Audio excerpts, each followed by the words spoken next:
Hello and welcome. Good morning, good afternoon and good evening. You are listening to And Another Thing. We are Joella and Helen, and this is episode 45. Yes, it is. Do you want to know a fun fact about 45? Yes. A soccer game has 2 periods of 45-minute intervals, which I was looking up today. I was like, what's a fun fact about the number 45? Oh. And it's the FIFA World Cup starting tomorrow. Tonight. Is it tonight? It opens tonight. FIFA World Cup's starting tonight. So and like, hey. when you're listening... Oh, no, that's tomorrow. Never mind. Yep. Cool. Anyway, there you go. Okay. I don't know why I wanted a fun fact about 45. There were other fun facts that I found, but I thought that one was the most relevant. It definitely is. Yeah. And also, to tie on and to flow into it, I've recently gotten on the very late train of Ted Lasso. Right. Which is about football. I'm not even on the train. Yeah. That's okay. Yeah. But that's also why I was like, oh, this feels relevant for me anyway, right now. So there we go. Fun fact about the number 45. And it's our 45th episode. It is. Lots of facts. Yes. So I quickly have to revisit something from 44. Okay. We were talking about words that I would find difficult to give up if I ever moved back to England and New Zealand or whatever. Yeah. So I said spready cheese, like cream cheese. Right. We call it spready cheese. And since found out that spready cheese is something that my family calls it. My sister said, I think it's just us that call it spready cheese. I was like, oh. So it's actually called cream cheese No, in well, the UK. I then had to look it up because I know that I didn't call it cream cheese, although it probably is labelled cream cheese nowadays in Philadelphia.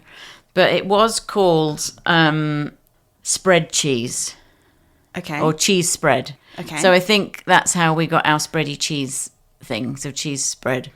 Right. So it's a soft cheese, basically. But theoretically, if it was called cheese spread or spread cheese, if you were talking to a fellow Brit and you said spready cheese, they'd know. Surely they would know they what would. you're talking about. They would. Right. So British people, they'd just probably think, why is she saying spready when it's just spread? Spread. Also, we would say Dairy Lee because that's like the laughing cow. You know, like the triangles that you get of cheese, Dairy Lee triangles or laughing cow triangles. Yeah. So ours were Dairy Lee, our laughing cow version. So you'd probably say that because that's a... hold on. You've got to back up. So the triangular cheese that is here in Canada... Called the laughing cow. Called the laughing cow. That's the brand. Yeah. You have those in the UK. Yeah. And the brand is Dairy Lee. Yeah. Okay. And our spread cheese or spready cheese is Dairy Lee in a tub. Right. Then that's the brand. Yeah. Whereas a lot of the brand that I'm aware of is Philadelphia. Like that's what's in New Zealand as well as here as well. Well, we do have Philadelphia too. Okay. But Dairy Lee is better than Philadelphia. Okay. In my opinion. Okay.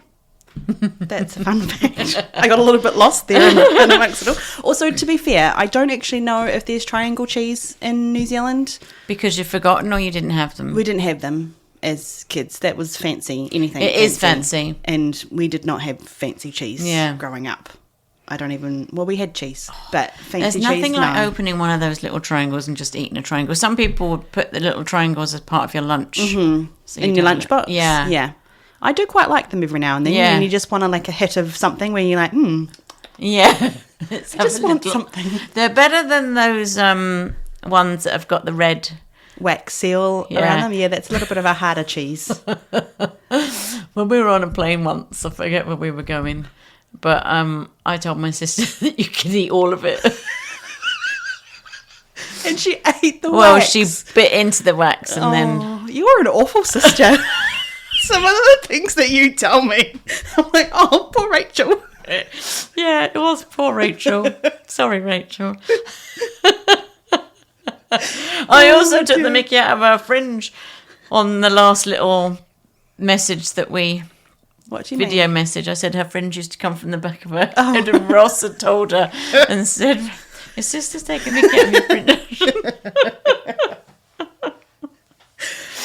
Do you know, in terms of words, you just said a word, taking the mickey out of. Mm-hmm. I was talking to somebody the other day and I said something about, I was just taking the mickey out. And then I didn't even finish the sentence because I saw her face the minute I said taking the mickey out. And then I was like making fun of. And then I carried on. And then I finished what I was saying, and she said, so taking the mickey? What? Yeah. She got it because I rephrased it straight away. But just in terms of words that are Kiwi slang, there's a whole bunch of them that I've lost and I don't use anymore. But taking the mickey out of someone is one that I will still use. Yeah. Because I think it just describes the situation. Like, you're not being sarcastic, you're not being rude, you're not making fun of. It's a little less mean when you take the mickey out of someone, because usually they're laughing along with you. Sometimes. Or you're taking the mickey out of someone and they don't know that you're taking the mickey out of them because they're not there. They're not there. Yeah. Yeah. That's probably a bit mean because they're not there. So I did ask that question to my sister, and there were a couple of words that she said that she would find it hard to revert back to the New Zealand term. One of them was cookies. And I was like, oh, actually, that's fair enough. I think it would take me a while to switch back to biscuits.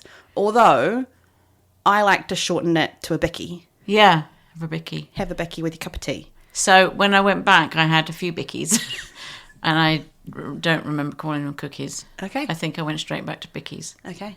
And she also said, I've forgotten some of the more words that she gave me the example of, but she said for her, it's quite different because she had kids growing up in Canada. And so there were some words that she had to drop and then revert to the Canadian terms because her kids were growing up here. Yeah. And so I was like, actually, that's so true because I don't have that scenario, but there are terms that I have rephrased because I work in hospitality. And so it's a weird example, but there's two words, 10 and egg.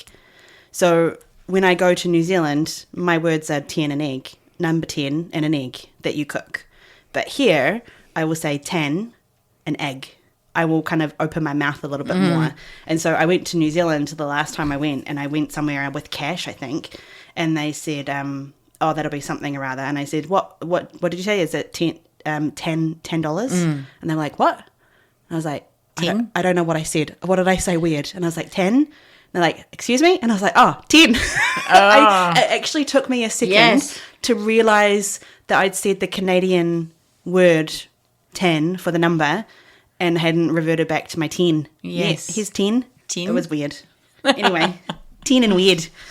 There we go. That's the recap on those particular words. I guess my kids grew up here, so I must have just fallen into things that Well, they my said. sister's more, I would say that she would say ketchup pretty quickly.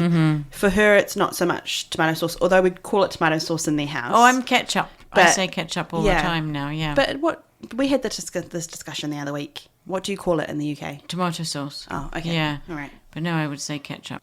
Anyway, Anywho, we've done this one. yeah. So there we go. That's a recap from last Yeah, episode. it's taken me until I was 57 years of age to realise that our family are the only ones that say spready cheese. Oh, well. Oh, well. Right, you want to hear a story? Sure. You're going straight into a story. Go for it. I am. Okay. Last weekend before, I don't know. Anyway, I went to somebody's house for dinner. Okay. It was a birthday celebration. I was going to be late because I was working. So I rocked up late and dinner was working. just on the table, on the table. So this is where you're sitting, go and grab your dinner. Like I was just in time. Right. So there was a small group of people that were there to celebrate the birthday. So I sat down, steak, like the food was lovely. It was a great spread. Yeah. And I sat next to my neighbour, who we live next to, who'd had a few drinks during the day. And then, so we were chatting, then I was introduced to the gentleman next to me, and then his wife opposite, and then the host was, so that was like my little four Right. people. Neighbour, new person, host. Yeah, Got it. and new person's wife. And new person's wife. Okay. I think I'm going to call the new person sitting next to me Alistair. Oh, fun. Okay. That's a So nice his name. name's Alistair. So we were talking, and then all of a sudden, my neighbour, says, do you know what, Helen? The guy sitting next to you, he wears clippity-cloppity shoes. And I'm like, first of all, I was like, what? And he went, clip-clop shoes, and lycra. And I'm like, oh, no. Obviously, my neighbour thought this was hilarious because he's heard from Corrine, his wife, who listens, Right. that, you know, like my dislike to clippity-cloppity lycra wearers cyclists at work. So I'm sitting next to Alistair, who's, you know, like he's a lovely guy, but he said, what do you have against cyclists? So going back to what I've always said to my kids, you can't say something out loud about somebody if you're not willing to say it in front of their face. So I'm like, oh, okay, god damn that rule.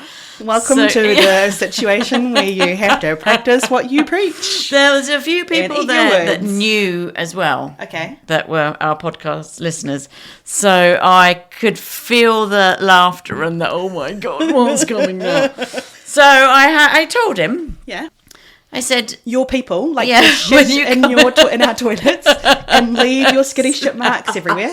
You like to clop over our cafe floor and then complain about how slippery it is and your clip-cloppy shoes. Did you say any of that? And no, I didn't say about the skitty shit. Oh, okay. We were eating dinner. Save that for dessert. I said that you come in and you're really quite rude when you come in. Yeah? Are we? I'm like, yeah, you are. So, and you all just talk amongst yourself, and we're putting these drinks out, and then you're missing a drink, but you haven't actually told us the drink. And I said, and I said the other thing was, you come in and you put your things everywhere. Yeah. There's like a helmet on table 1, your cycling gloves, taking these off, and they're on table 2. Your sweaty cycling gloves. Yeah, you're everywhere. Anyway, I then found out that Alistair had been in that cafe that morning. Oh no. And it was the super, super busy Saturday, and he said, I opened the door, and I'm like, it's too busy. And he went. He left. But he has been in before. Okay. So it was like, this is like awkward. So what did he say? He was laughing. Like he kind of acknowledged that. And was like, I think maybe Alistair is going to see this maybe play out when they're in a cafe next time. I don't know whether I've educated Alistair in how. Or just made him aware, and now he's just going to laugh at everybody and chuckle and realise you're going to piss everybody off, and I'm just going to enjoy the show. So, yeah, that was interesting, and I knew damn well what my neighbour was doing as well. Like, you little bugger. You little shit. Yeah. Setting you up. Set me up. And then I could hear everybody else, and I'm like, oh, no. I got to tell him. Yep. So, also quickly, the place where I went for the party has been remodernised, and it's lovely. But I was talking to the owner, like the host, about it, and because it's the first time I'd seen it. And it was initially a house that was, you walked into it and you went back into the 50s. Okay. Like it was all 50s. So in a well done way, or a... Well, no, it was left. My nana's, this is my nan's house, and I can smell my nan. Okay? Maybe, I didn't know that. I can smell the cotton balls from the mothballs. Yeah, that's the one. So they were gutting it. So they put these things on like Facebook Marketplace, like, does anybody want this? And Netflix got in touch with them. Okay. And they sent somebody round to the house and said, yes, we'll have that stove, we'll have all of these cabinets, we'll have the latches from the windows. Like, they took a whole load of stuff. Wow. And she did tell me where they'd seen it on a show, but there's a show on Netflix now where her cabinets are in it. Wow. Yeah. That's kind of cool. Yeah, I thought that was cool. Yeah. So, I mean, if you're going to find cheap stuff to throw up in a TV show, you might as well hit Facebook Marketplace. Yeah. There's no such thing as garage sales anymore, where you scan your newspaper and figure out what garage sale you're going to at 6 o'clock in the morning. Do you have garage sales in New Zealand? We did. I don't know if they still do now, but... They have garage sales. Did you not hear that rant just then of familiarity of what we used to do on a Saturday morning? Friday night, we'd have the newspaper out, and then Mum and Dad would go through the garage sale and then circle all the ones that were close by, and then we'd hit them in the particular order that we wanted to. I would love to do that. I did hear you, but the reason why I asked you if you had garage sales is because we don't have garage sales in England. We have car boot sales. Okay, so explain. So I can imagine what that is, but explain. So is it in a parking lot? Yes, it could be in a parking lot, a parking lot, a massive field, and off you trot with your car full of the shit that you want to get rid of. Right. And then you I think you have to pay a fee, like a small amount, to put your car in this car boot sale event. Yeah. And then unpack your trunk. I said trunk. Unpack your boot and lay it all out on like tarpaulin, or if you've managed to fit a table in. Yeah. And along come the people and they buy your shit. Wow. Honestly, it's great. I love a good car boot sale.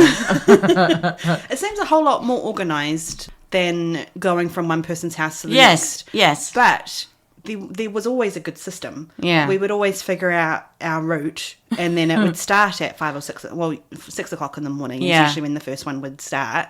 And then, you know, those 6 o'clock ones would be starting, and then you get to the 7 o'clock ones later on. Oh, you were very organised. If you were lucky, then some of them might have a sausage sizzle going on.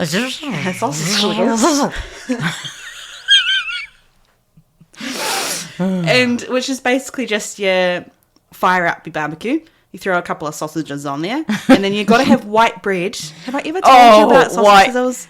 No. I feel like you're having a hard time saying sausage I am having a hard time saying sausage sizzle. So you just, and then you get a sausage sandwich at the end of it. No, it's not a sandwich. Oh. No, you got to have your piece of white bread. Yeah. If it's not buttered, what are you doing with your life? Yeah. But sometimes you do find non-buttered breads, and I mean, hey, whatever.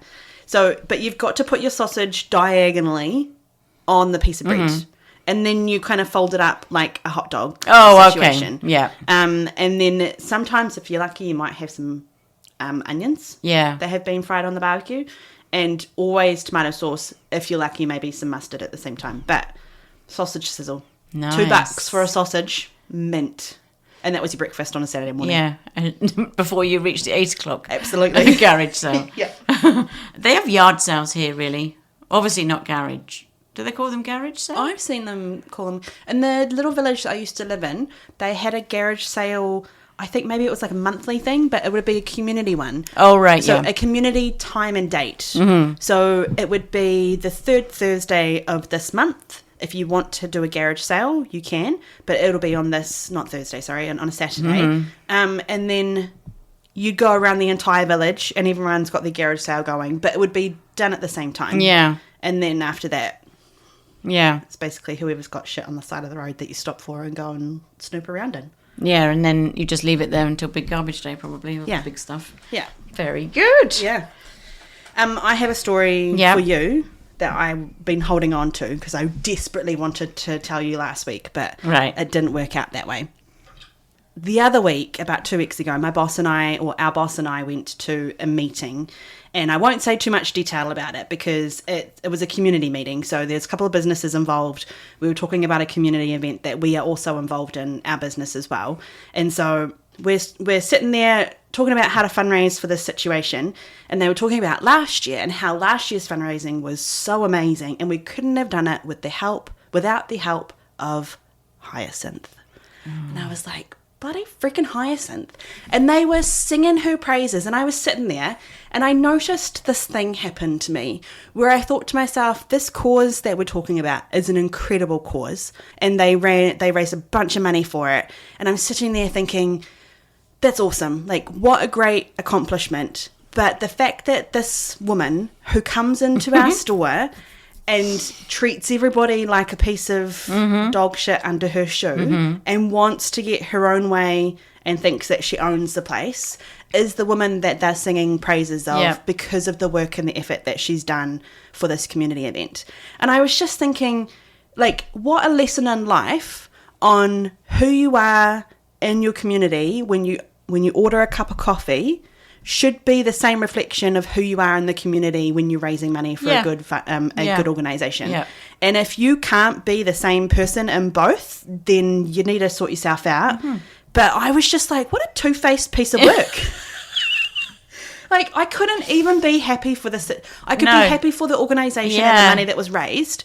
But in this, I was just like, you guys have no idea that you might be singing this woman's praises, but when she comes into a small town, locally owned coffee shop, in her community, she's a piece of work. Mm-hmm. And I was just like, man, if you, I feel like saying to people, just sort yourself out, eh? Just be like, excuse me, just have something to say. Yeah. Was she there? No, she wasn't, No. thank goodness. I wouldn't have enjoyed my Well, you lunch know if what? I It was also there. could be that they're singing the praises of somebody because they know they have to.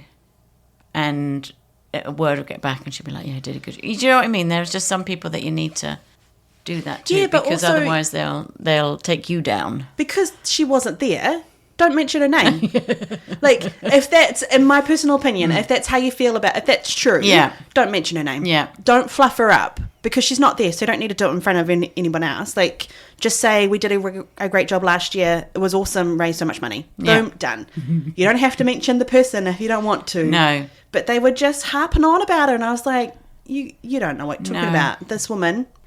Thank goodness that that organisation got money. Anyway, I felt riled up. But it was just like a lesson in life of, what is it? There's a saying of some sort, or like a green flag, red flag kind of theory of however much money you have in your life, always watch how they treat the people in a serving kind of situation. Yes, that's and true. that'll tell you who they really are in life. as a person and a character. Yeah. And I was like, couldn't have said it plainer. Yeah. Hyacinth looks like this person, but you watch her in our coffee shop. Mm-hmm. That's her true character. Yes. So, listeners, take note. Treat your coffee shop people nicely, because you never know who's sitting in a room full of business owners and community leaders harping on about an organisation that we want to raise money for. And you don't know who's doing a podcast about it. Exactly. Anyway, I desperately wanted to tell you when we came back from that meeting, but it was busy and it wasn't the time and the place. And then afterwards I was like, I just want to watch your reaction. I don't want to tell you. And then have to retell you on the podcast. God. Yeah, you don't get the same reaction. Yeah. Anyway, there you go. There's my bugbear. Okay. That's my story that I was holding on to about Alistair and how I sat next to a cyclist all With the evening. clippity-clopping. Yeah, with clippity-cloppity shoes. And had to tell him what I really thought of him. Oh, all right. Well, shall we take a break? And Yes. then we'll be back. Yes, we will. Okay.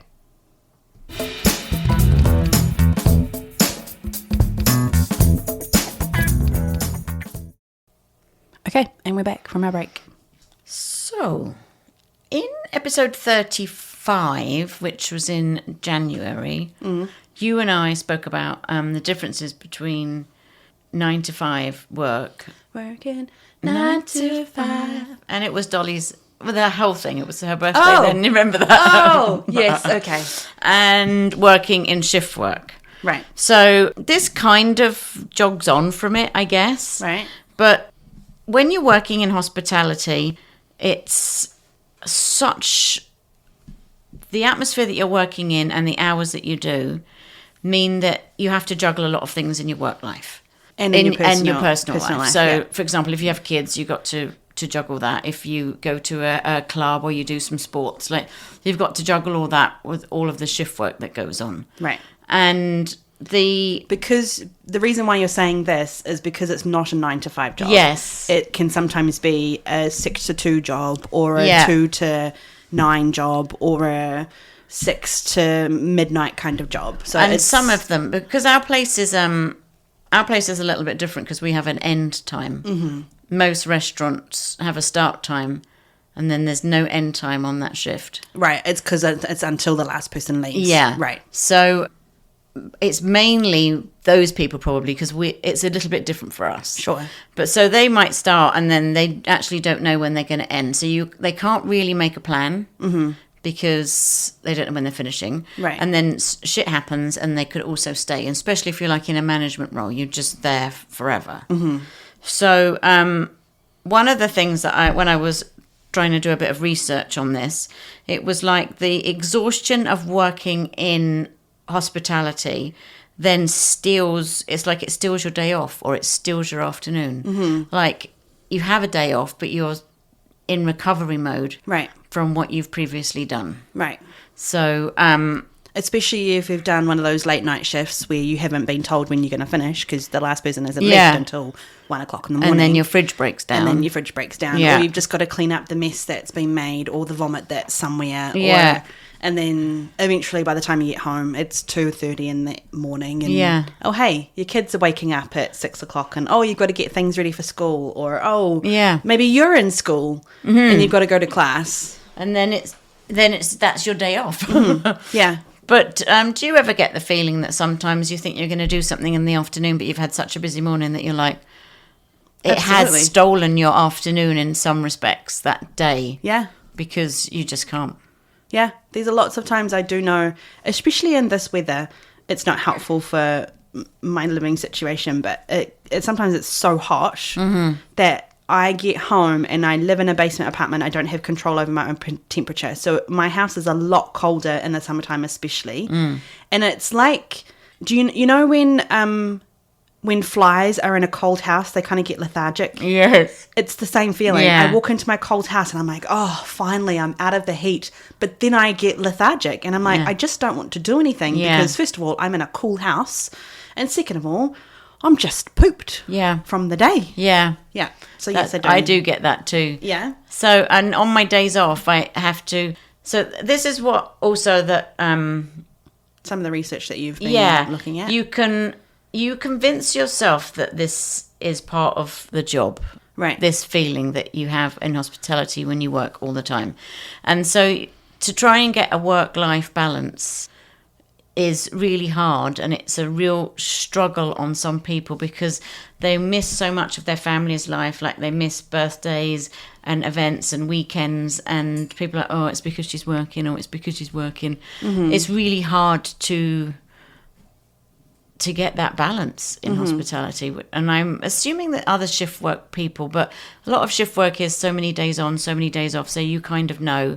Like I remember asking somebody that was working in one of the, like the fire brigade or the police, right?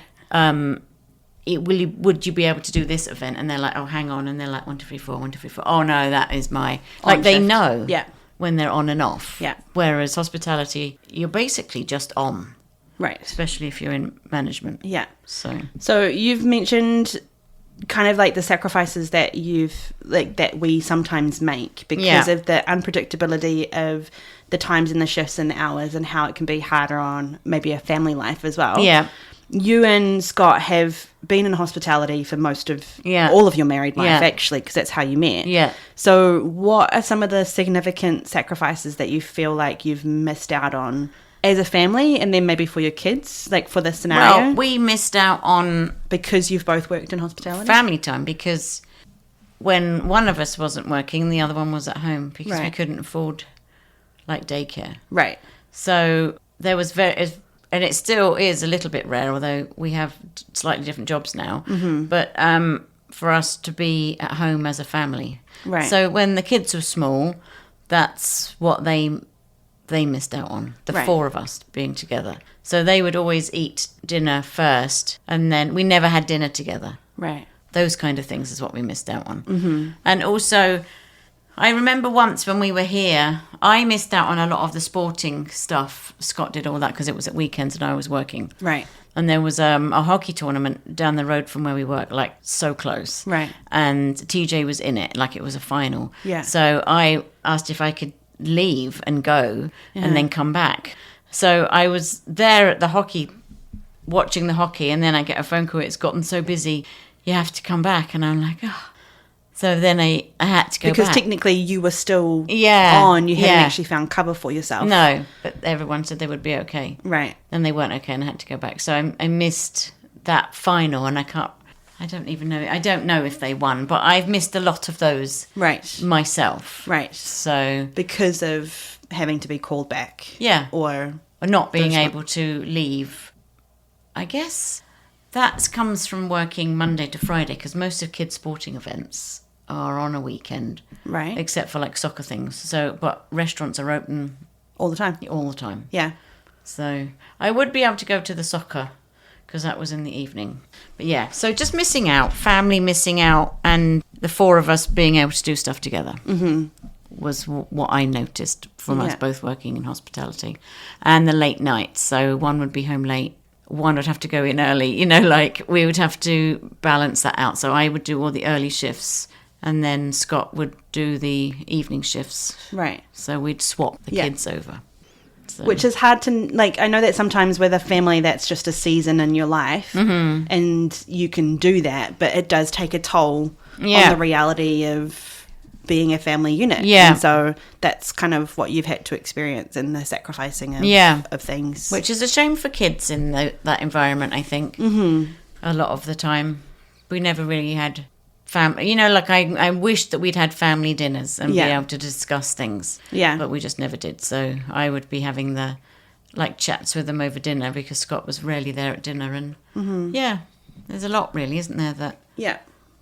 It's definitely true because that is for sure what I remember. So my early childhood wasn't that, but my mum got her restaurant when I was 12, and then half of the reason, one, I was in the way, but the other half of the reason why I ended up working with her is because I would get off the school bus, I might see mum for like a half hour before she goes to work, and then that was me. It's like my dad worked around the corner from my mum's restaurant, so then he'd come down from work at 5 or 6 o'clock when he finally finished, and then go chat with my mum, and then they might be busy, so he'd hop on the dishes.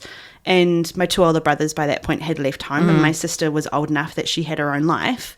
And so, 12, 13, 14-year-old me is just chilling at home by myself.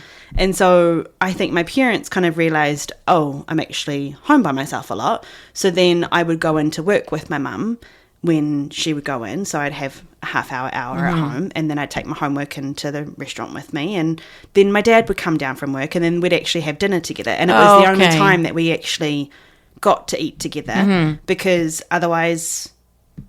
what I just said before would have happened. And there were lots of times when I remember, like, I don't remember if my dad might have called me or if there was kind of just a rule if he wasn't home by this point, then it was kind of just a given that he wasn't going to be home, or I might have called the cafe or the restaurant and said, is Dad coming home or not? But I remember being, 13 or 14 and learning how to cook dinner for me and my dad because... that was all that was there. And I remember learning how to cook steak and burning my steak. And then my dad I have this one memory of like my dad eating the most overcooked steak ever and the undercooked potatoes because by that point I hadn't quite figured out the timing aspect of it all. But bless the man, he ate it all. So, but yeah, it definitely the memories that you remember, right? But it definitely does like screw with your family time. Yeah. I mean, it's different because I was like, by that point, everyone else had gone. And so the pivotal family moments of the 6 of us together were no longer important because it wasn't the 6 of us together anymore. But yeah, it definitely, there are sacrifices that need to be made or that are made. Yeah. But do they need to be made? I don't know. Well, if you're the owner, yes, they do need to be made because you're there. Yeah. But the other thing for me is, although that has taken away some of the things that I could have maybe done with my family or done for myself even, the other thing is, if I'm not there on there meaning work or work, home? Okay, on a day where there's a big number or a day where there's an event, like this is my FOMO? I do. Why is that? I don't know, but it's not just here. You've had it always? I've always had it. I've always been at work, and if I'm supposed to be leaving at a certain time, but we're almost at this number, or the delivery isn't in, or I will wait. Whereas that could be the time that I'm like, okay, I got to go. So you shoot yourself in the foot? Yes, I do. More often than not? Yeah, over the years I definitely have. Is it FOMO or is it your personality or your work ethic or all 3 of the above? Probably all 3. Yeah. If I'm off on a weekend and it's busy, I'm like, oh. Like I was off, we did one record, it was a good few years ago now, on a Sunday. I mean, we do that record by lunchtime now. But back in the day. Yeah, I was not there because I was spending the day with my family because we were going to a hockey event. Right. And it was TJ's birthday. And you were working. Was this the record-breaking day that we had? On the Sunday. Yeah, I remember it. And I remember I remember that feeling too because we were all, as a staff, so stoked to get to this number. And by that point, I feel like I had opened which meant that I would have got there at 5:30 or 6, and we close at 6 on a weekend. And it was so busy that I was still there by 5 o'clock in the evening.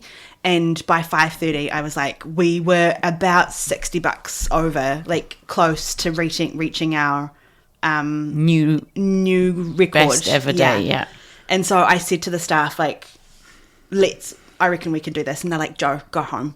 Like, we have this. So you had it. So I had it Yeah. because I didn't want to leave. And then also I knew that you were gutted that you weren't there. Yeah. Because we were messaging one another throughout the day Yeah. when I could reply and when you could reply. But you knew what was going on. And the staff were also, like, that I feel like is a different environment because there's adrenaline that's happening. That particular day, what I loved about it was that the entire staff rallied, and watching that is why I would want to stay. Yes. Otherwise, I'm not like you. Yeah. I couldn't give a shit what's happening. I'm not at work.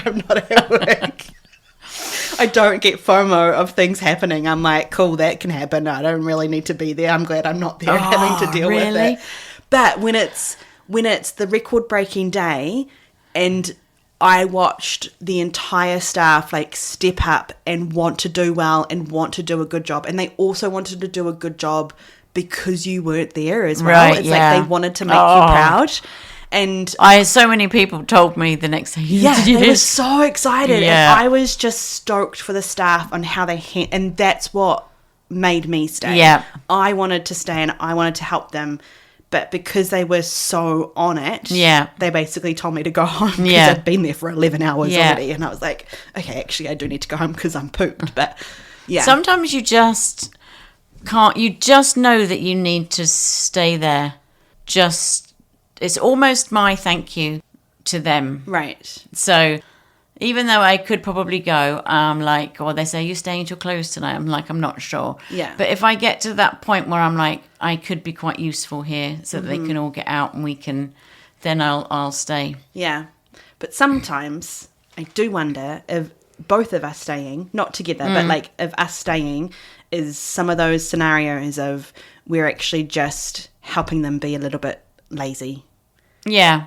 Because we're trying to do the things to make sure that they're set up for the night. And this is not just our team. So if you're listening to us and you work with us now, it's not just our team, but it's been like this in the past too. Where sometimes it's like, no, actually, we probably should have left an hour ago and then let them feel the fact that they've all been standing up front doing nothing while there's been a pile of dishes. Yeah. So sometimes I will leave and I'll say, can you make sure that the dishes are taken care of?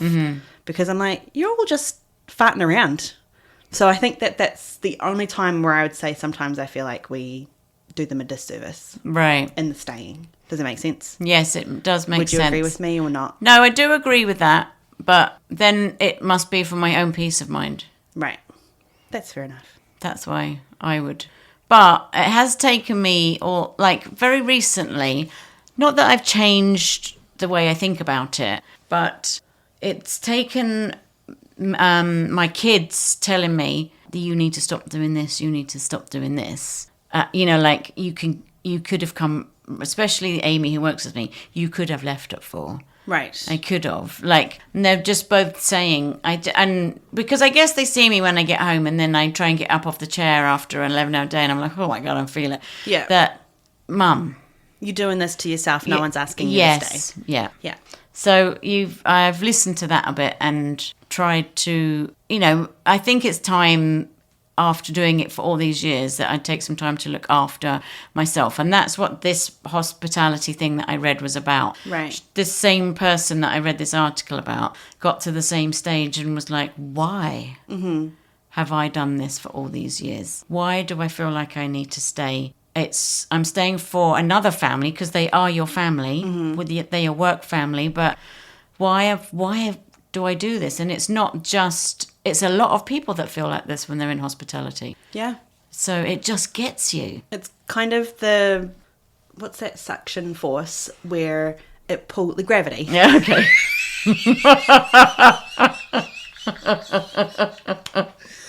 Yep, it's called gravity. It's called gravity. The thing that keeps you on the ground. But no, it is. There's a. What is the word? I'm not with my words today. But there's a culture. That's the word. There's a culture within hospitality where you do kind of just get sucked in. And you get sucked in. And I've told you this before too, of like, how many hours have you worked today? Yeah. Oh, I've worked 10 hours. Yeah. And there's a sense of like puffed up pride about it. Yeah. Which is so bizarre because you shouldn't be working 10 hours in a day. You should have gone home when your 8 hours are finished, because that's your time, unless you're on a 12-hour shift. Yeah. And then, you don't work the next day. Yeah. Or a 24-hour shift, you don't work the next day. But then there is some of that part of the culture within hospitality where there's a sense of pride of like, oh, how long have you worked? And then how many days have you consecutively worked without a day off? Our work kids do that. Yeah. I've just done 8 in a row. Yeah. Yeah. And then there's a sense of bragging about But it. can I just say, I haven't scheduled. Well, actually, sometimes when I do the schedule, I do 1 week, finish that week, and I start the next week. But I don't look at what that person has done previously. So they might have worked Thursday, Friday, Saturday, Sunday, and then I've put them on, they can work Monday, Tuesday. Yeah. So I've worked 8 days in a row. I'm like, oh, have you? Most of the time, 99% of the time, you don't schedule them like that. Yeah. But they'll pick up shifts. Yes. And then they'll start saying, oh, I've got a 7-day week this week. Yeah. Or I'm doing 8 days in a row. And there is a sense of pride about that, which is so distorted. There shouldn't be pride about that at all. I know, and they're almost, and they're disappointed, and they can't do it. See, whereas I can do something about it, like I can stay. If I want to stay and help finish off, I can. But if I'm sending you home, I'm sending you home. Right. And that's a difference with the role that you have. Yes. You're in leadership. Yeah, and I'm saving labour, or, like I don't need this person. Yeah. But there's disappointment from them. It's like, really? Yeah, I wanted to do my 8 days in a row. Or I'm going to call you off today because I don't actually need you. And I suppose that particular scenario too ties in with what you're saying about the sacrifices or the inconsistencies of hospitality. Yeah. You've got your day sorted. I'm going to be working. Oh, we don't need you anymore. Like, oh, okay. Or it's not really busy. Can you come in like an hour later? And there are some people that we know that don't live close enough, so we actually have to keep an eye on the time. Yeah. And if it's ticked over, it's too late. It's too late. Like I have to leave 45 minutes before my shift starts because I want to get there 10 minutes early. It takes me 35 minutes to get to work. So there are situations where we have to clock where somebody lives, but there are lots of times when we'll push people back, especially in the summertime. It gets slower, or we'll send you home. It's like, oh, okay, well now I have an afternoon free. What do I do with it? Yeah. Or I was about to leave for my 9 o'clock shift and I don't start until 10. Well, I guess I'll watch for another hour. Yeah. Sometimes I think to myself, if they're in bed, that must be like, oh, yeah. Don't have to Most get of our up. young ones have said, oh, love it. Yes, absolutely, I'll stay in bed. But also, I really appreciate the frustration in that because I'm ready to go, or I've got up and I've done this, and I'm like, oh, no, la-di-da, I've got to wait another. Yeah. Yeah. I get it. Yeah. I get that. And then also, well, they're relying on those shifts as well, aren't they? So it is no wonder they're disappointed because they're not going to get paid. But some of them are disappointed because, I was really enjoying myself. I want to stay at work and finish the shift. And I'm like, yeah, you can go. Yeah, well, you can go home. Yeah. But you mustn't, like the fact that you need to look after yourself and prioritise yourself and your family and your being, it's not a weakness to do that. It's needed, like for your body and for your mental health. And hospitality people almost need like a help place, like a crisis place to say, like, help me, how do I figure this out? How do I not do this all the time? How do I stop my brain from, like, how do I leave? Yeah. Like, it just consumes you. Yeah. I would love to know if there's any studies out there about the chemicals that it produces in your brain while you're working in hospitality and what that actually does scientifically, because there is an adrenaline rush that happens when it gets busy. Yeah. And there's a sense of, so you put in adrenaline rush. So what is that? Dopamine that hits your brain. So you go, like, there's a bit of a high with it, and you feel buzzy. Even when it's stressful, you feel buzzy in your whole body. It's the best feeling. And then even when it is stressful, you're buzzy, but you're buzzy for a stressful reason. And it's so hard to come down from that. And it's not exactly like you come in the next day thinking, oh, I can't wait to get into that buzzy feeling again. But it's like, woo! Yeah, but we do actually get excited when it starts to get busy. Oh, yeah. You're like, oh, okay, here it comes. Yes. And we'll all get up for it. And so it has to be a chemical reaction that goes on in our brains. Yeah.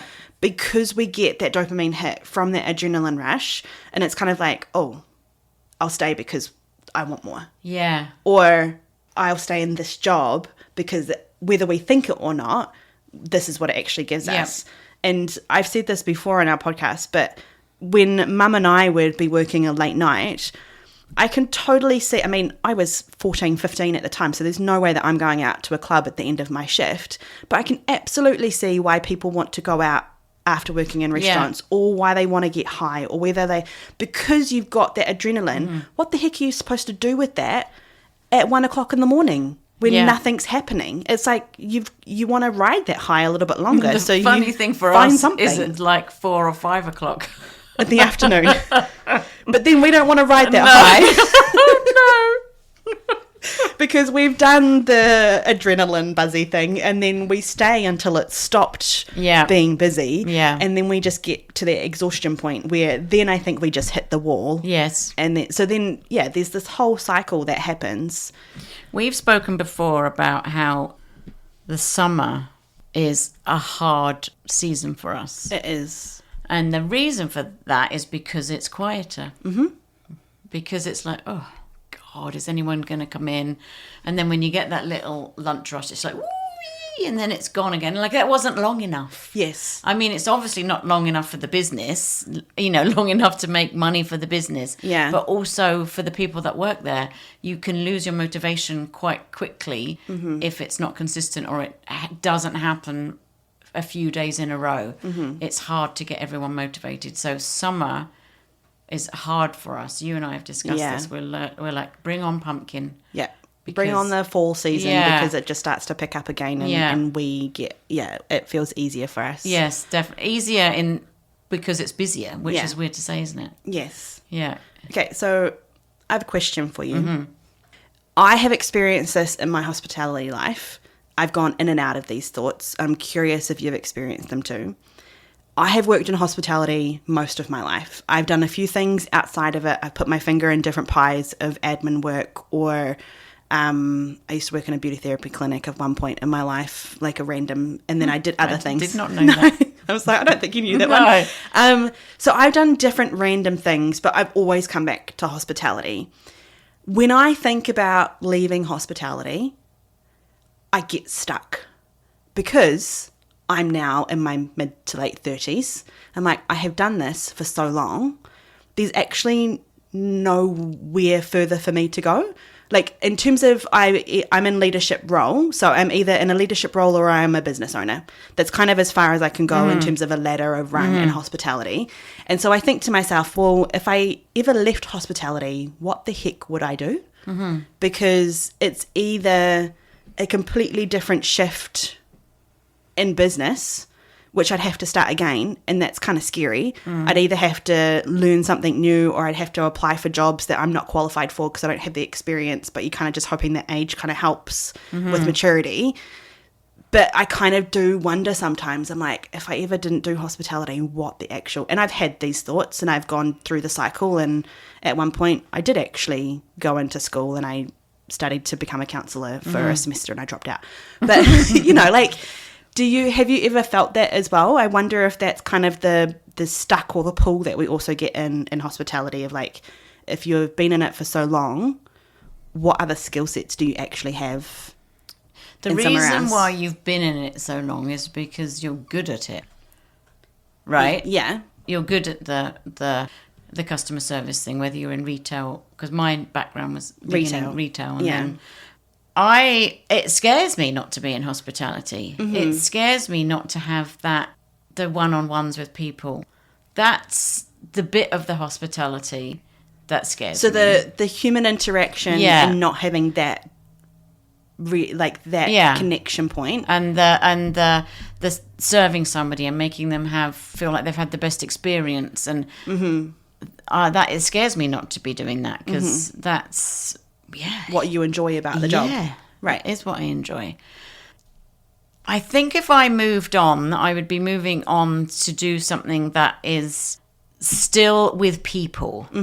So I don't think I could ever move away from that. Right. So I could move away from doing other stuff that goes with running a place. Right, being on your feet for 8 to 12 hours a day. You know, and just, you can start to give walking some of 10,000 steps that away as you get older. Yeah, exactly. But I would not be able to give up the person-to-person human interaction special moment that you have with a regular, or just to make their day. Yeah, it scares me not to have that in my life, because that has been in my life for so long. And I think that I would even, like, if I was in retirement and wasn't doing, I don't think I could not do anything. Right. I'd have to go and do something, like I would still have to have that. Yeah. Because I think it would be too difficult for me. I don't even know if I answered your question, but you answered it. You answered it in your own way, which is all that you can answer. So that's fine. Yeah, I just think it's very curious how hospitality sometimes can be a career path, but there's a limitation to that particular career. And then I wonder if for other people too who've worked in hospitality for so long, is that the element of why you feel stuck? Is because there's nowhere else to go afterwards? Yeah, and it's not necessarily very high paid. It's a lot of work for what you get. For little reward. Yeah. Yeah. So you have to love it. Yeah. You have to love it. And I think that you're right about once you get into it, if you don't make up your mind early enough in your life that this is just, I'm doing this to pay the bills so that I could do this, something else. Yeah. You do get stuck, which is why I'm here where I am now. Right. So I just got stuck in it and enjoyed it, and then kept going, and then, oh, hey-ho. Here we still are. However many years later. Yeah. Yeah. Yep, you do. It is a gravitational pull that kind of just sucks you in, and it's hard to step out. You've just got to be careful you don't lose yourself in hospitality. Do you want to expand on that? Like, you can lose who you are as a person in hospitality. Like the things that you might have done before, you now have no time to do because you're in hospitality, or you give up that because you're too exhausted from, doing that 12-hour shift, and then my fridge broke down or whatever. Right. And because you're so committed to your life. I'm sure there's people out there that are like, I don't do that. I just leave when and that, fair play to you. Yeah. But there are some people out there that can't, especially if they're like business owners working, they're there all the time. And kind of have to be there because otherwise no one else is going to be there, or you're saving labour, or you want to make sure that your business is actually earning money. So how do you do that? You work there. Yeah. Or then you get a good team in place, and then that team you're doing it because the person isn't there. Like, you are that person. You're doing it for the owner. You're doing it for the big corporation. Right. If you're that way inclined. And I've forgotten why we were talking about this. But then you just sort of lose who you were before, maybe. You lose, I lose going to the book club that I used to go to. I've lost the fact that I used to go to this workout class or whatever. You lose what you need for yourself in hospitality. So you have to get it back. If you have your children nag you. And you have to make time when they're for in their 20s. Yes. When they're old enough to nag you and say, hey, Mum, you should have left 2 hours ago. Yeah. But so you have to be careful that you don't get lost in the whole circle of the business that you work in. Yeah. So I am curious, because for some reason I can't squash this prideful sense of what is the longest stretch of days that you've worked in a row? Can you remember? Do you know what it is? I've done, yes. Do you know what your number is? And I feel like your number's probably higher than mine. Mine was 21 days in a row. Okay. I think your number's definitely higher than mine. I think mine's about 16. Mine was because we were very short-staffed. Like, I was managing a coffee shop in England, and there was everyone was dropping like flies. It was like people were sick or people had gone to school, and we were so short-staffed that if you didn't go in, you were leaving. You know, you knew that the team, you knew you'd be walking into a shit show the next day. Right. So they weren't all full 8-hour shifts. You know, like some of them were, but the ones that should have been my day off might have been a 6-hour or... Right. But you definitely... It's 21. Yeah. See? And the thing is, you know the number. Yeah, I know the number, yeah. Which is, it's such a sad reality. And mine was because my bosses went away. Right. And they went away to Fiji for 2 weeks. And I remember that this was the day that it was the beginning of the end for me, because they went away on holiday and I'd worked before they went away, and then they came back and I was working, and then I finally had a day off. And then afterwards I said to my boss, I was like, do you think that I could have like a week off or just some like a long weekend or something coming up soon? And I was talking to him and he's like, yeah, absolutely. And then his wife overheard. They owned the business together. And she looks at me and she's like, you think you need a time off? We own this business. And so she went off at me. Oh. And I was just looking at her and I was just like, yeah, you absolutely just burnt that bridge right there, love. Yeah, you're preaching to the wrong person. Yeah, and it was the first time I ever swore at work. I didn't swear in front of her, but they walked away and they sat down for their break with their cup of coffee, and I was livid. Were you miffed? I was livid, and I was so angry that I started talking to my staff, like to my colleagues, and I started swearing, and they were like, Jo, we've never heard you swear before. And that's when you know that you ticked me off. And after that, I was just like, you know what? Bugger. Yeah. Like, you can't say that. You can't go away and then have your workers work their butt off for you in your business and then come back and say you think you deserve time off. So, I mean, you know, less than a year later, I was gone. It's like, not the same day. No, I'm not that. I'm not stupid. I quit my job, but I wasn't going to quit my job and go nowhere. You know what? Mine started, just taking me back to the days when I first started working in retail, when I was going to do it temporarily, and then I was going to go to nursing school. Well, try and go to nursing school. My grades weren't very good because I really wanted to be a midwife. So I started instead at, it was called the Tyrac. It's not there anymore, but they were always in airports, and I worked in the airport. And because you can't see outside, and because I was working with some great people, and I worked with my friend Judy, who was just like a workaholic. That's where I think I started to get it from. Like, we would just stay and be like, oh, we could do this display. And at the time, I didn't have... You were literally sucked into the whole of retail or like of customer service life. Straight away. Because literally you were locked up. Yeah. You couldn't see the outside. Couldn't see the outside. No and the airport was like a different world. Yeah. So when you did want a break, you could just walk over to, like, there'd be a cafe, there's a pub in there, and then we would do that, and then we would go back to work again and finish our display. But we had no family on, you know, like we were just doing it then. But that's when they get you. That's when it's got me. Yeah. Yeah. So, is there a moral to this story? Don't work in hospitality. No, hospitality is a great place to work, but you have to enjoy it. You have to love. Unless you were literally there to do a job and get a paycheck and go home for a certain season and a reason and a time. Yeah. And I think those are the people that go to work, they do the job, they come home, and then whenever their season's up, I'm leaving. Yeah. And have zero qualms about leaving because they're on to the next big and brighter thing. And we also say that to our staff. There's so many turnarounds that we have after, 3 years of university. We lose those university students, and we've had a rotation of team members.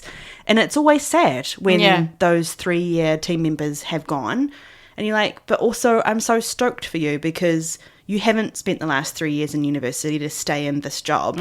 You've spent it so that you can spread your wings and go fly. So go fly. Yeah. And that's what's awesome about working with the young people. Yes, you can help them do that. Yeah, you can kind of just say, all right, yep, you need to push off the ledge, okay? Push, there we go. Off you go. Yeah. And so that's what's great. But when you're not in that position and you find yourself stuck there. And then people say to you, I'm not going to be here for long, for then I'm going to get a real job. Well, this is my real job. Yeah, this is my real job. Yeah, that's when I that's for me, I'm like, oh, yep, That is my real job. Yeah, you just think this is a pretend, not a pretend job, just a throwaway thing. thing. Yeah, but this is my real job. Yeah. Thankfully, I like my real job. So, God. Right. Well, there we go. There's no moral of this story, just a sharing of our experiences where sometimes you can sacrifice a part of your life for the work that you do. And I would say that there are other jobs. There's absolutely other jobs. We're not saying that this is the only thing. No. But this is just, our experience of some of the things that we've sacrificed. Yeah, and some people listening in hospitality might be able to be like, oh, yeah, that happens to me. Or yeah. Or you might be listening and think, you guys just need to, pull yourselves together and sort your shit out and just leave at the time that you're supposed to leave. What the hell is wrong with you? Yeah, well, the thing is, maybe we should just do open-ended 6 until you have no idea. I don't like that. Funnily enough, I don't like that either. But if it's because it's a choice. That's the thing. When we have an end time and we choose to stay longer to help the situation, there's a choice factor in it, which gives you a sense of freedom. When you don't have that sense of freedom in there, that's what changes the game, I reckon. Mm-hmm. For a lot of people in hospitality, probably. And just in life. But also, it would be easier in terms of cutting people because they'd be like, because they don't know how long they're going to be there. Cutting people in terms of telling them that they no longer need to come in for their shift. Yeah, not actually cutting them because... We don't like to just get knives and cut people in half. We're not that kind of establishment. So if they've been... Not Sweeney Todd here. If they've been in for 4 hours, but on the schedule right now, I've got them in for 8 hours and they've been in for 4, and I'll be like, you can go. They're like, oh, but I'm losing 4 hours. But if there is no end time, they don't know what they're lost. That's very true. Right? Yeah, I still don't like it though. Okay. I get it for night shift workers when, you start at 5 and then you're doing an evening shift. Yeah. And you usually get out around 10:30, 11.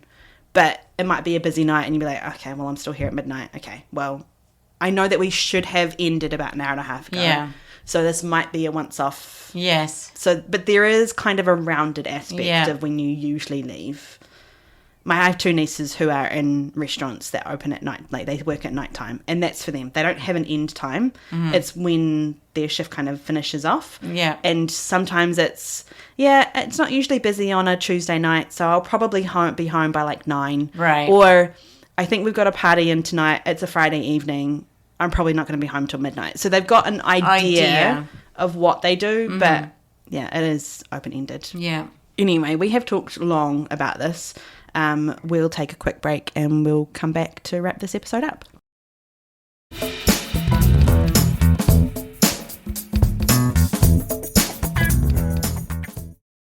And we're back.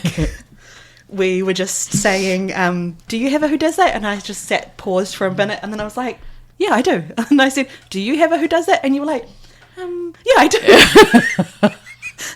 Neither of us really knowing what we have. Mine is like a circle of life. Who does that? Circle of life. Okay. So, in the spring, when we had the weather was starting to get a bit nicer. There was not much greenery. Amy and I went for a walk, and we decided to walk along the lakeshore and then walk back along a beachy bit.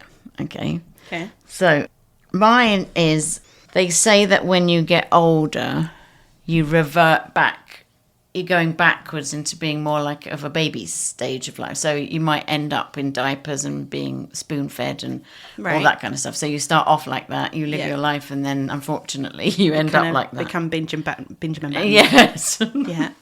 This also happened because when you start to walk as a kid, you fall over a lot. Okay. So we went for our walk, and then we decided to walk back along the beach. And on the beach, hadn't been groomed at that point, because now, the beaches here get groomed and all of the shit gets taken off, and there's a machine that goes down every day to make them look pretty. Okay. They hadn't been groomed. There's lots of rubbish and stuff on the beach, and there was lots of, weeds. And so I'm, walking along, and my foot gets caught under a weed that's got... the root is in one end and it seems to have rooted itself in the other end. So it's like an arch. Mm-hmm. So it's not coming up when my foot gets looped underneath it. Uh-huh. At this point, Amy is not looking at me. And she's looking to see if she can see where the car is. And the next thing she hears, whoop! And I felt like I knew I was face plant proper in the sand. So my foot got stuck and I couldn't rectify myself. I couldn't do anything about it. And in your head, it's like, I'm going down. And I went down and I almost did like a roly-poly, like I proper... Then Amy turns around and she's like, where's Mum? I was on the floor. Like, she couldn't see my face because it had nearly tumbled over. Oh, obviously then there was huge laughter. But yeah, I fell over. I fell over. When was the last time you fell over? Like, it's not something that happens a lot when you get older, and it's like, whoa, I fell over. You can't really remember when you're falling over last as an adult. It doesn't happen very often. No, it doesn't happen very often. No. Not in the aspect of when you're a kid and you aren't paying attention to where you're going and you trip on a weed. Yeah. And then you face plant into the sand. Done it. I'm getting there. I'm getting to the other end. Oh, that's unfortunate. Oh, so who does that? Who does that? Why aren't you grooming the beaches earlier so I wouldn't have to trip over a weed? So yeah, that's what happened. Okay. That's what happened to me and Amy. I fell over. It seems to only go downhill from here, so good luck. Yes, it does. Maybe lesson learned. Don't walk on the beach when it hasn't been groomed yet. God, it must be scary to be falling over all the time. I'm like, oh no, like I couldn't. I just knew. My mum once was up in her bedroom. I was downstairs and I heard this massive noise. I'm like, you all right? And I could hear her laughing, so I knew she was all right. But she had one of those bedspreads on her bed that had the tassels at the bottom. Mm-hmm. And as she's striding out of her bedroom, she catches a she catches a toe in the dangly tassely bit at the bottom, and then just the same thing, nowhere you can go, straight down. Oh no. Oh, okay. Yeah. What's yours? My who does that is from a trip, which was a while ago now, which is so sad. But we went to Pompeii and we had the funniest, best tour guide ever. He made the tour fantastic.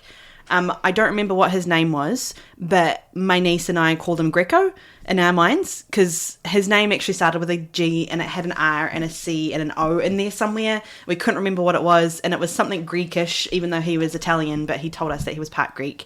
So Greco was his name. And he basically said to us at the very beginning, he's like, all the other tourists here are our enemies and they're useless and we need to get through them because we want to get to the places that we want to get to. He was that kind of tour guide.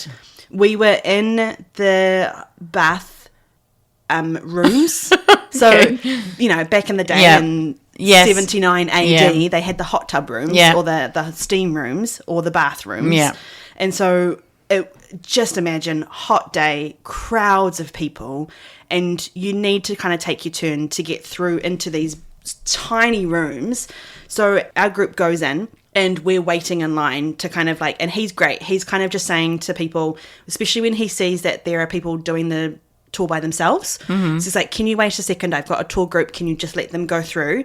And so we did a quick peek and then this couple come up and he gets irate with them because they get irate with him. It's like, hey, don't just push in. You can see the situation. He was so good in terms of making sure that we got to experience and not get pushed through. So he had a good old go at these people, basically saying, back the truck up and just wait your turn. And the couple were like, well, we didn't know, and they just started going back and forward. So anyway, our group goes in. And he walks in and he's like, stupid tourists. This couple leave. They go into the next room to take a look. And you can see when we're going into the next room, there's a traffic situation happening. You're going in, you go on to the right, and you wait. As you're going in, you're standing close to the right side, you're walking through, and then you just wait on the other end if you want to come through for the crowd to kind of... So you're doing a to and fro situation. Well... Tosspot lady who was having an argument with him beforehand basically is on the other side of this thoroughfare going through, and she just goes straight up against the traffic and then decides halfway through the traffic that, no, this is actually not where she wants to go. She turns around and she goes back. And El Greco's standing there and he watches her play this out. And then he turns to us and he's like, stupid tourist. Like, who does that? He had a who does that moment. It was so funny because it was just literally her stupidity played out right in front of us, out of her own volition, after she'd just displayed her own stupidity of, can you not see the flow of what's happening, and now you've literally gone across traffic or gone against traffic, realised that you don't actually want to be here, and then you turn around and it's like, come on lady, sort yourself out. Who the actual heck does that? It must be very frustrating being a tour guide. All the tourists. Yeah, well, both. Yeah. I would never do that tour by myself. No. Because there's just too much to get lost in. Clearly, you don't know where you're going. Yeah. But, yeah, honestly, that tour guide was just phenomenal. And he did everything back to front. He's like, I'm not going to take you the usual way. I'm going to take you back to front. So where everybody ends, I'm going to start you. Right. And then we kind of, which was great because we barely saw crowds. Yeah, until the bottleneck of the lady. Until the bottleneck of the lady, anyway. Back in the day, my dad used to, they used to have baths like that in England, like a bathhouse. Bathhouse, yeah. So you'd go and get your bath, and then you'd call out hot water for number 21, and then the hot water would come shooting through, like whatever. I don't know how they filled the baths. It wasn't just a turn on and off tap. But if you were next to somebody or your mate that you didn't like or something, you'd be like, cold water for number, and your mate would get loads of cold water in this bath. That's quite funny. That is quite funny, isn't it? Yeah. All right, well, that's us for this week. Anything you want to say? No. Okay, for the last couple of episodes, I realise I've done this part very fast. So I'm just making sure that you're up to date with I'm me. fine, thank you. And I can say thank you very much for listening. Have a great week. If you want to get in touch with us, you can at pod.and anotherthing@gmail.com. Also in our socials, And Another Thing podcast. We're on Instagram and TikTok. Reach out to us if you've got your own stories. Thank you very much for listening to us. Yes. Have a great week. And have a good idea.